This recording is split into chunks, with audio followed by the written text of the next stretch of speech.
अस्सलाम वालेकुम। सियाणे कहंदे भी अंब वढ़ के अक्कां ते छां करिए भी असीं हुण तक समझते रहे भी जे डॉलर वधे तो हर शै दा रेट वधदा, पर सानू हुण पता लग्या भी डॉलर दा हिसाब आ देसी घ्यो वाला भी देसी घ्यो खाईदा तां तकड़े होण नूं, पर जे बहुता माड़ा बंदा खा ले उहनूं पचदा नहीं।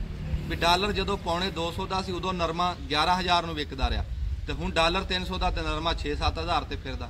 जदों डॉलर पौने 200 दा सी मक्की उदों 2700 नूं विकदी सी, हुण डॉलर 300 ते मक्की फिरदी 1500 2000 ते।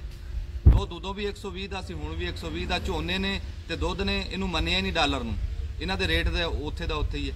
ते जिहड़ी सरकार दीयां आइटमां आ घ्यो खंड दालां पेट्रोल डीजल बिजली दे बिल खाद स्प्रे ये हर शा नूं अग लग गई, इन्हां दे रेट तां बहुत तां चले गए। ये डॉलर कैसा भी ये गरीबां दे दुख सुख समझदा नहीं, ये जिमीदारां दे भी ये सिर्फ सरकार दे समझदा, उन्हां दी बोली जाणदा है।